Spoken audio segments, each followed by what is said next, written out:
Bismillahirrahmanirrahim. Assalamualaikum warahmatullahi wabarakatuh. Alhamdulillahilladzi allafa baina qulubina fa asbahna bi ni'mati ikhwana. Asyhadu an la ilaha illallah wahdahu la syarikalah. Iyyahu na'budu wa iyyahu nasta'in.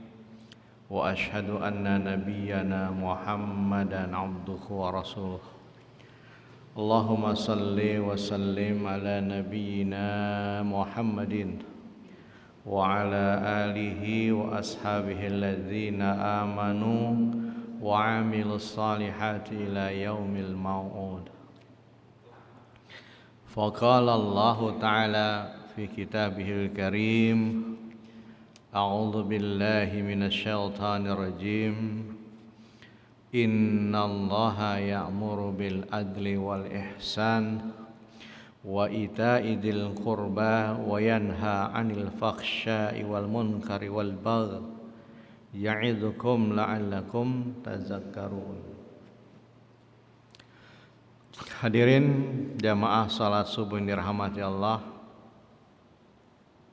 menjelang khutbah kedua, para khatib biasanya menutup khutbahnya dengan membaca pesan dari Allah yang tercantum di dalam surat An-Nahl ayat 90. Yang kalau kita resapi maknanya luar biasa.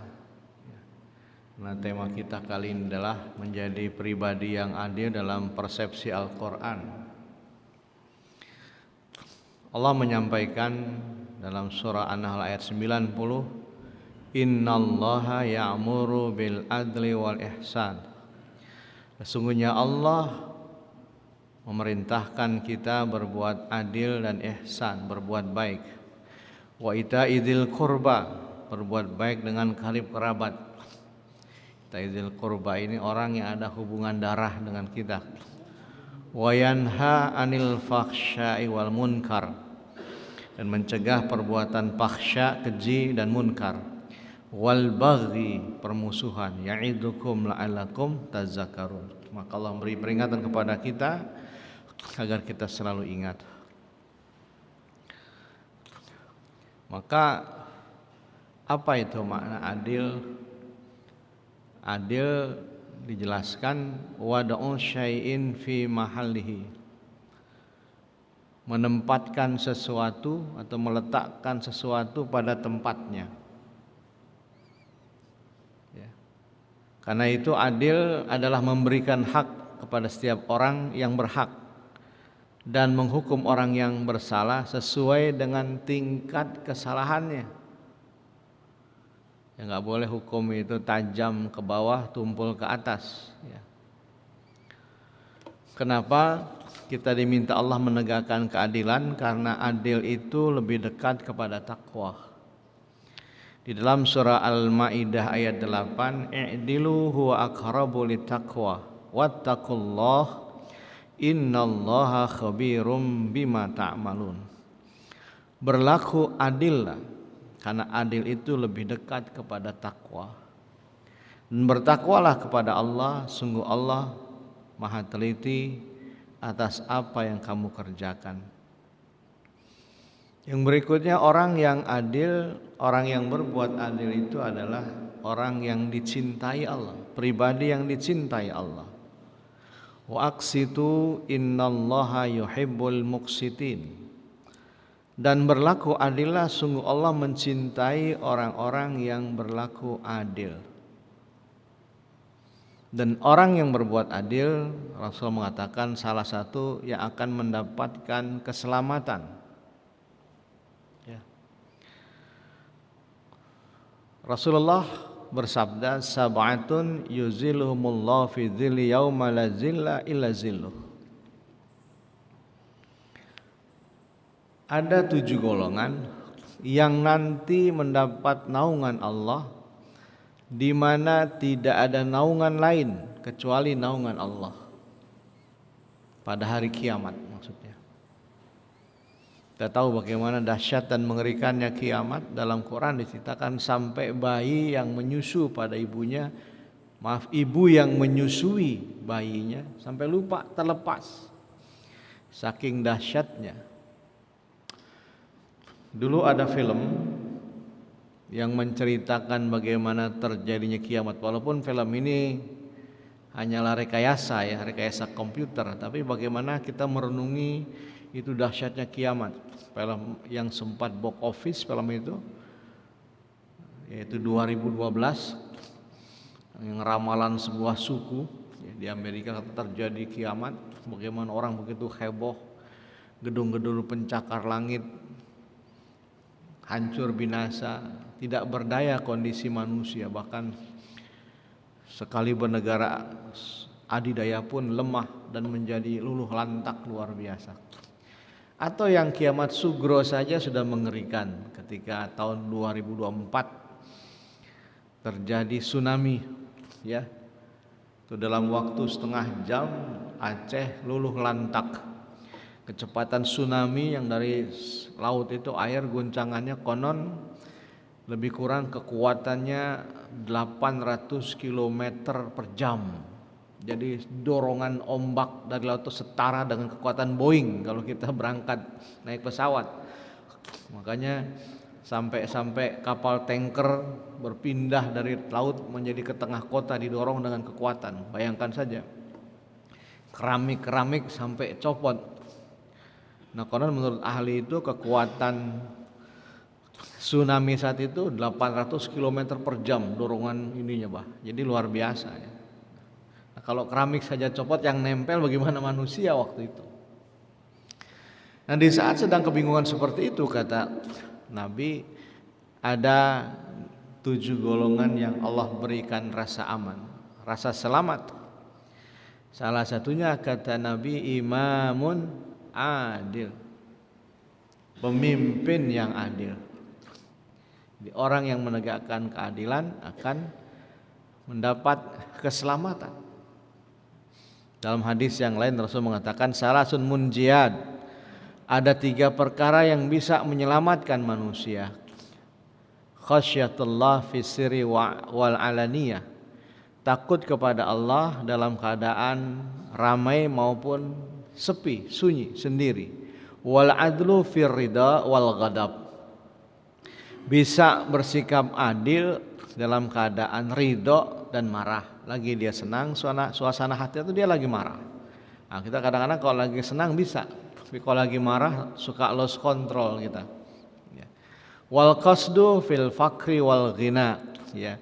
Hidup sederhana baik di waktu miskin maupun kaya, ya. Kalau di waktu miskin ya banyak kita sederhana, memang gak ada yang bisa dibanggakan. Ada orang yang memaksakan diri, dia tidak mampu supaya kelihatan kaya, ya. Pinjam sana sini, kredit sana sini, akhirnya menjadi beban. Ya. Di saat kaya disuruh sederhana, supaya ketika dia jatuh miskin dia menjadi biasa saja karena dia tidak pernah berlebihan dalam hidupnya. Nah, yang berikutnya jenis-jenis keadilan. Yang pertama adalah adil terhadap rakyat. Jangan belat sebelah kita. Rasulullah SAW luar biasa menegakkan keadilan. Satu hari Usamah bin Zaid. Nah, Usamah bin Zaid ini pemuda kesayangan Nabi. Dia ini boleh dikatakan jasusnya Rasulullah. Jadi kalau Nabi ingin mengutus seseorang atau mengangkat sahabat jadi panglima perang, jadi gubernur, nah itu istilahnya fit and proper testnya lewat Usamah bin Zaid. Dia nanti yang mencatat bagaimana ibadahnya, bagaimana kemampuannya, ya, terutama kekuatan ruhiyahnya. Jadi Usamah bin Zaid ini anak muda yang dicintai Rasulullah. Rasulullah sayang dengan dia. Nah, satu hari pembesar di Ansor, suku Ansor ini ada golongannya yang melakukan pencurian. Nah, bagi mereka kan sebuah harga diri, orang Arab itu terkenal harga diri sangat tinggi. Mereka rela mati demi harga diri. Akhirnya dia mengutus Usamah bin Zaid supaya dari golongan mereka ini jangan sampai dihukum potong tangan, kan malu. Masa kita bangsawan dari anggota kita yang dipotong tangan karena mencuri, perlu kita ganti.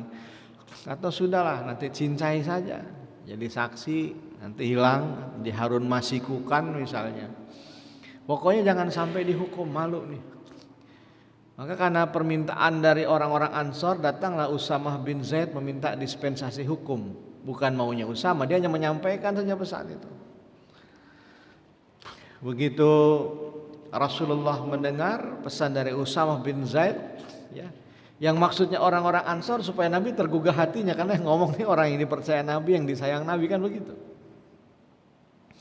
Maka Nabi bangkit dari duduknya mengumpulkan seluruh sahabatnya di Madinah, baik orang Ansor maupun Muhajirin, supaya mereka tahu bagaimana Nabi bersikap terhadap sebuah keputusan hukum. Innama ahlakal ladzina min qablikum idza syaraqa fihimus sarifu taraku wa idza saraqa fihimud dha'ifu aqamu 'alal hadda wallahi la Fatimata binta Muhammadin sarakat laqata'tu yadah. Sesungguhnya yang menghancurkan kaum-kaum sebelum kalian, kata Nabi, adalah apabila yang melakukan pencurian, korupsi, orang-orang yang kuat, pendukung kalian, loyalis kalian, tarukuhu, kalian tinggalkan, nggak diproses. Kalaupun diproses pura-pura saja, rekayasa, ujung-ujungnya nanti bebas. Wa idza saraqa fihimud dha'ifu, kalau yang mencuri, yang korupsi, orang-orang yang lemah, lawan politik kalian, aqamu 'alal hadda, maka kalian tegakkan hukum setinggi-tingginya. Wallahi lau Fatimata binta Muhammadin syaraqat laqata'tu yada. Demi Allah, andaikan Fatimah anakku sendiri mencuri, maka akan aku potong tangannya. Tegas Nabi soal hukum.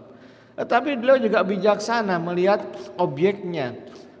Satu hari di bulan Ramadan, ada sahabat yang minta keadilan hukuman karena dia merasa salah, ya, siang hari berhubungan badan dengan istrinya, kan batal puasanya. Nggak boleh, halal di malam hari, siang hari menjadi tidak halal hubungan badan. Satu hari datang sahabat, ahlaktu ya Rasulullah, wa ma ahlakaka, cilaka saya Rasulullah, apa yang buat engkau cilaka? Kemarin saya hubungan badan dengan istri saya. Ya sudah, kalau sudah kejadian tinggal dibayar kafaratnya, dendanya, supaya gugur dosamu kemarin karena berhubungan badan di siang hari. Apa kafaratnya Rasulullah? Puasa 2 bulan berturut-turut. Jadi 60 hari nggak boleh putus, sudah 58 hari putus, ulang lagi dari 1. Waduh, garuk-garuk kepala nih sahabat. Mungkin dia pengantin baru, wallahu a'lam ya. Ya Rasulullah, yang sebulan aja Ramadan saya udah begini, apalagi yang 2 bulan, berat. Nabi senyum melihat kelakuan ini sahabat, tapi dia jujur. Ya sudah, kalau tidak sanggup puasa 2 bulan berturut-turut, engkau memberi makan 60 fakir miskin. Boleh sekalian kumpulin 60, bawa ke rumah makan Padang, atau bawa ke warteg makan. Ya kalau nggak sanggup atau repot, boleh dicicil sehari 1, ya. 1 hari cari di jam makan siang, ajak orang miskin makan terus sampai 60 hari, kata Nabi. Masih nyengir kuda ini sahabat. Kenapa? Kata Nabi. Ya bagaimana mau ngasih makan fakir miskin ya Rasul, saya aja miskin, saya aja makannya kadang-kadang. Ini udah miskin melanggar. Ini kamu nggak sanggup? Ya nggak sanggup ya Rasul. Nabi masih tersenyum. Beliau ke belakang rumahnya, dibawanya sekarung gandum. Ya sudah, kalau nggak sanggup, ini ada sekarung gandum, supaya lepas dari kafaratmu. Udah, ini sekarang bagikan kepada 60 fakir miskin, supaya terlepas kemarin kamu berbuat hubungan badan di siang hari, ya, untuk menebus kesalahanmu kemarin. Tinggal bagikan saja 60 orang ini. Tambah bingung dia. Ya Rasulullah, mohon maaf, di kompleks, saya yang paling miskin, ntar jangan-jangan saya bagi malah saya dimaki-maki tetangga, dibilang sok kaya dan segala macam. Gimana ya Rasulullah? Jadi nggak bisa dibagikan. Ya itu masalahnya, saya yang paling miskin di lingkungan. Kalau saya bagikan tetangga nanti mereka malah tersinggung. Kata Nabi, ya sudah bawa pulang aja. Ya Nabi melihat juga kalau soal hukum yang mencelakakan orang, Nabi tegas. Dilihat objek orang yang sudah lemah dan tidak mampu, Nabi pun mengikhlaskannya. Maka adil terhadap masyarakat, terhadap rakyat, ya. Yang kedua, adil terhadap diri sendiri. Dalam surat An-Nisa ayat 135 Allah menyatakan, ya ayyuhalladzina amanu kunu qawwamina bil qisti syuhada'a lillah. Wahai orang-orang yang beriman, jadilah kamu menjadi penegak keadilan, menjadi saksi karena Allah, ya. Walaupun terhadap dirimu sendiri, walau ala anfusikum. Adil terhadap diri sendiri. Ditegakkan keadilan itu. Yang kedua, adil terhadap keluarga, istri dan anak-anak kita. Makanya ayat tentang pernikahan di An-Nisa 3 Allah menyatakan, fankihu ma tabalakum minan nisa masna wa sulasa wa ruba fa in khiftum alla ta'dilu. Nikahlah perempuan yang baik-baik 2, 3, 4. Nah, kebanyakan kita sampai di sini dalilnya udah. Padahal ada kelanjutannya. Fa in khiftum alla ta'dilu fawahidah. Jika kalian tidak sanggup berlaku adil, maka satu saja. Nabi menceritakan dalam satu riwayat, nanti di akhirat ada orang yang jalannya terseok-seok kayak bebek yang kakinya patah. Kenapa? Kata Nabi, itulah orang yang ketika dia punya istri lebih dari satu tapi tidak berlaku adil. Ya. Bagaimana Rasulullah berperilaku adil kepada para istrinya? Pada anak-anaknya diberikan hak, ya. Makanya satu hari ada sebuah peristiwa, Abu Thalhah kedengaran kabar dari Nabi, istrinya pulang kampung ngambek. Kenapa? Karena merasa nggak diperlakukan adil. Abu Thalhah ini lebih serius ibadah, dakwah, sampai mengabaikan pemenuhan hak rohani pasangan. Dan berita itu sampai kepada Nabi, ya. Jadi si Abu Thalhah ini dia akhirnya karena kecewa ngambek pulang. Dia meninggalkan Abu Thalhah karena kecewa. Nah, ketika Nabi dengar berita itu, usai sholat subuh Nabi memanggil Abu Thalhah 4 mata. Ini kan soal yang pribadi, Nabi nggak mau mengumbar di depan orang banyak. Maka singkat saja pesan Nabi kepada Abu Thalhah, wahai Abu Thalhah, kepada Allah engkau punya hak, terhadap dirimu engkau punya hak, terhadap keluargamu engkau juga punya hak. Maka masing-masing tunaikanlah hak tersebut dengan adil. Akhirnya Abu Thalhah menyadari kekeliruannya dan dia menjemput pulang istrinya, meminta maaf atas kekhilafannya dan memperbaiki hubungannya dalam berkeluarga. Jadi harus adil, jangan gara-gara kita beribadah, kita memiliki hak, atau sebaliknya semangat dalam mencari nafkah, hak berinteraksi dengan anak terabaikan. Seperti yang saya pernah angkat, kalau kita mengabaikan hak perhatian pada mereka, nanti yang memberi perhatian pada anak kita orang lain. Bandar narkoba, geng motor, ya, mucikari, ya. Siapa itu memberikan perhatian pada anak kita? Bagaimana Rasulullah bersikap bukan hanya kepada anak, ya kepada cucunya. Ya. Dalam sebuah peristiwa pernah Nabi sholat isya'nya begitu lama, ya, begitu lama, begitu panjang. Sujud akhirnya hampir sebahagian sahabat membatalkan sholatnya. Tapi karena udah sujud akhir mereka bertahan. Tapi lama sujudnya, di luar kebiasaan. Akhirnya Nabi duduk tasahud akhir. Setelah baca tasahud akhir beliau salam. Setelah salam sahabat bertanya, ya Rasulullah, apakah engkau sakit? Tidak. Apakah turun wahyu di saat sujud terakhirmu? Juga tidak, kata Nabi. Mengapa sujudmu begitu lama di luar biasanya?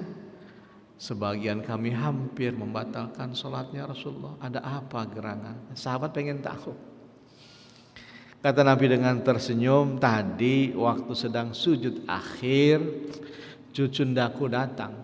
Rupanya Husain lihat eyangnya lagi sujud, karena memang mihrabnya dekat kamar Nabi. Dia lompat di bahunya Nabi, dikira Nabi lagi ngajak main kuda-kudaan.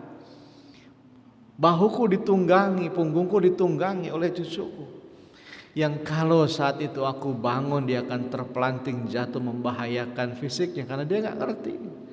Aku biarkan dia puas bermain sampai dia turun dari punggungku, dari bahuku, barulah aku duduk tasyahud akhir. Paham sudah sahabat? Ya.